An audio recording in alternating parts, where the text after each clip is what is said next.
17 বছর ধরে ভারতে বসবাস করছেন এক বাংলাদেশি মহিলা। জলপাইগুড়ি ধূপগুড়ি থানার গোধেরার কুঠি এলাকার এক বাসিন্দার সঙ্গে দীপু মজুমদার নামের বাংলাদেশীয় মহিলার বিয়ে হয়। বিয়ের পর ভিসা ও পাসপোর্ট নিয়ে ভারতে আসলেও পরবর্তীতে আর বাংলাদেশে ফিরে যাননি তিনি। ভিসা ও পাসপোর্টের মেয়াদ শেষ হয়ে যাওয়ার পরও অবৈধভাবে দীর্ঘ 17 বছর ধরেই রয়ে গিয়েছেন ভারতে। নেই কোনো ভোটার কার্ড, অথচ আধার কার্ড, প্যান কার্ড সবই রয়েছে। সরকারের যাবতীয় সুযোগ সুবিধা ভোগ করছেন তিনি, অথচ কোনো হেলদোলই নেই প্রশাসনের। প্রশাসনিক গাফিলতে আর এমনই ছবি ধরা পড়েছে জলপাইগুড়িতে। আমরা প্রত্যেকেই জানি এই মুহূর্তে ভারত ও বাংলাদেশের মধ্যে চলছে কূটনৈতিক রাজনৈতিক টানাপোড়েন। আর এরই মাঝে উত্তরবঙ্গের অর্থাৎ ভারতের মাটিতে অবৈধভাবে একেবারে বহাল তবিয়তে বসবাস করছেন এক মহিলা।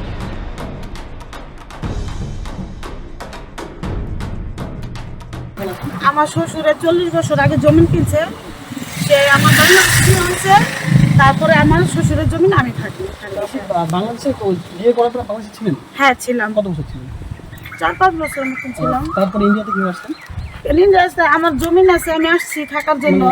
দীপু মজুমদার, যার বিরুদ্ধে অভিযোগ এই মুহূর্তে উঠে আসছে, এই মহিলা বাংলাদেশ থেকে ভারতের মাটিতে পদার্পণ করার সময় যে ইমিগ্রেশন চেকপোস্ট রয়েছে, সেই চেকপোস্টে তার যাবতীয় নথিপত্র অর্থাৎ পাসপোর্ট, ভিসা দেখানোর পরেই কিন্তু ভারতের মাটিতে পদার্পণ করেছেন। এবং তিনি গত 17 বছর ধরে এই ভারতের মাটিতেই রয়েছেন। তিনি এই মাটি থেকে তার যে বাংলাদেশ সেখানে পৌঁছালেন না। তারপরেও তদন্তকারী যারা সংস্থা রয়েছেন তারা সমস্ত তথ্য পাওয়ার পরেও কেন খতিয়ে দেখলেন না যে এই মহিলা যিনি পাসপোর্ট ভিসা নিয়ে ভারতের মাটিতে প্রবেশ করেছেন তিনি এখনও ফেরত যাননি? কেন সেই সংস্থা এখনো তদন্ত করেনি? পাসপোর্ট নিয়ে আসছেন তো? হ্যাঁ পাসপোর্ট নিয়ে আসছেন, হ্যাঁ। কিন্তু সেটা তো পাসপোর্ট তো মেয়াদ তো শেষ হয়ে যাওয়ার কথা। হ্যাঁ, এখন আমি তার যাব না, আমার এই জায়গায় তো আধার কার্ড সবকিছু হয়েছে, করছি। কিন্তু সরকারি নিয়মে এটা তো অনুপ্রবেশকারী হয়ে গেল। সেটা এটা তো পাসপোর্ট তো অলরেডি শেষ হয়ে গেছে। হ্যাঁ, শেষ হয়ে গেছে। এখন কত বছর এখানে থাকা?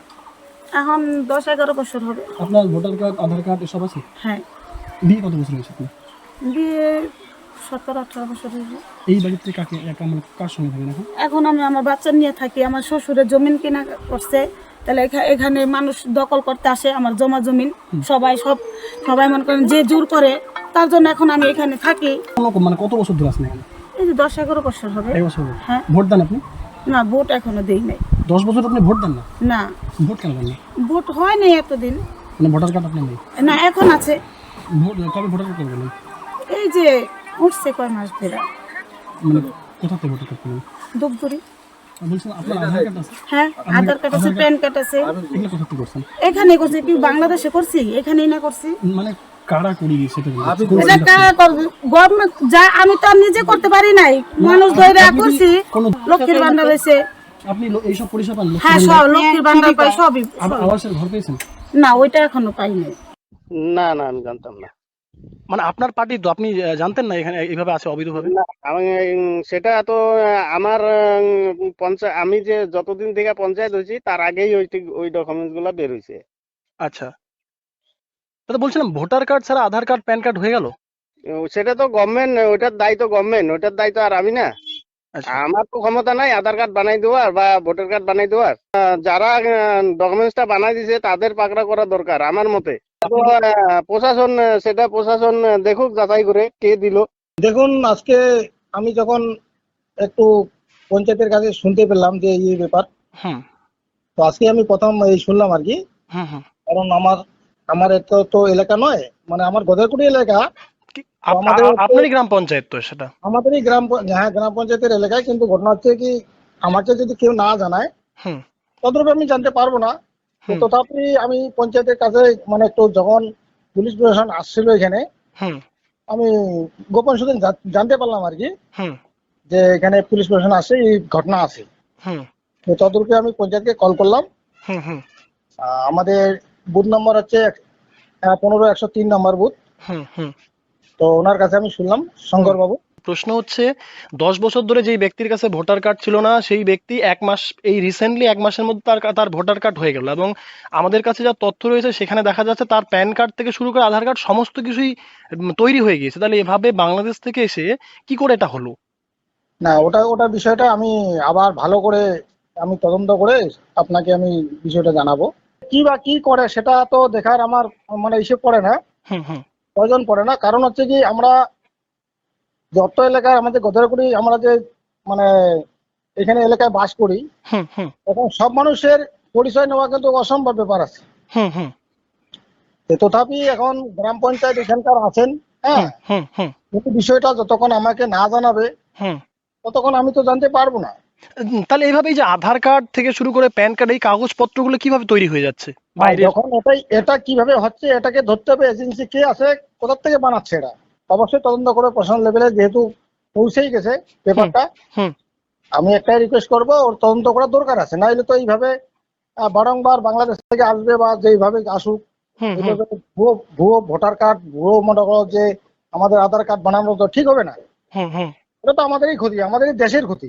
দেখুন, বর্তমান যা রাজ্য সরকারের যে অবস্থা, এখানে আমরা প্রতিনিয়তই কিন্তু সোশ্যাল মিডিয়া এবং বিভিন্ন আপনারাই দেখিয়ে থাকেন যে এখানে কিন্তু মানে ভুয়ো ভোটার দিয়ে ভর্তি হয়ে গেছে। হয়তো এনাকেও ভুয়ো ভোটার বানানোর প্রচেষ্টা চালাচ্ছে রাজ্য সরকার। এবং স্থানীয় যে তৃণমূলের যে পঞ্চায়েত সদস্য, তিনি দাবি করছেন আপনাদের মদত এটা হচ্ছে, কারণ গ্রাম পঞ্চায়েতের প্রধান বিজেপির। দেখুন, প্রধান গঠন হওয়ার মাত্র 14-15 মাস হলো। প্রধান এখনো পর্যন্ত যা কাজ করছে ভালোই কাজ করছেন। তো এটা যদি বিরোধী শাসক দলের পঞ্চায়েত যদি বলে থাকেন, সেটা সম্পূর্ণরূপে ভিত্তিহীন। কারণ এর আগে তো অঞ্চল তো শাসক দলের দখলেই ছিল, আর শাসক দল কি করতে না পারে আপনারা ভালোভাবেই জানেন। কাটমানি থেকে শুরু করে আর দালাল চক্র থেকে শুরু করে প্রত্যেকটা অফিসের সামনে হচ্ছে দালাল চক্র দিয়ে ভর্তি। তাই দালাল চক্রের মাধ্যমে এবং শাসক দলের মজতেই হয়তো তিনি পরিচয়পত্র বানিয়েছেন। তো আমরা মনে করি ভারতীয় জনতা পার্টির পক্ষ থেকে যে আইনের মতনই চলুক, আর আইন সবার ক্ষেত্রেই ঠিক। কিন্তু আমরা খবর করতে গিয়ে পুলিশের নিরাপত্তা নিয়েছিলাম, এলাকাটা এরকম, প্রতিবেশীরা তো ওনাকে সাপোর্ট করছে। দেখুন, যেখানে শাসক দলের পঞ্চায়েত আছে সেখানে উনি বসবাস করছেন, তাহলে এতদিন ওনার নজরে কি এলো না? তাহলে ওনাদের মদতেই এসব হচ্ছে।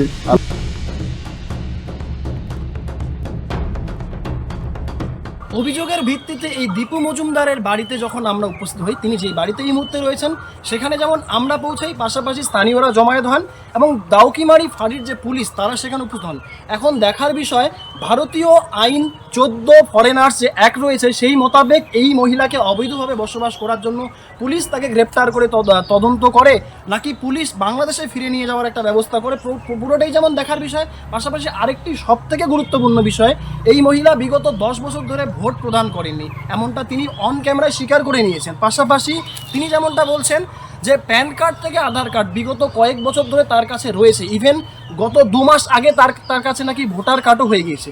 এখন প্রশ্ন উঠছে, একজন বাংলাদেশি নাগরিক তিনি ভারতে এসে ভোটার কার্ড, প্যান কার্ড, আধার কার্ড কিভাবে পেয়ে গেলেন, কার মদতে তার এই ডকুমেন্টসগুলো তৈরি করা হলো, সেটাও যেমন তদন্ত সাপেক্ষ।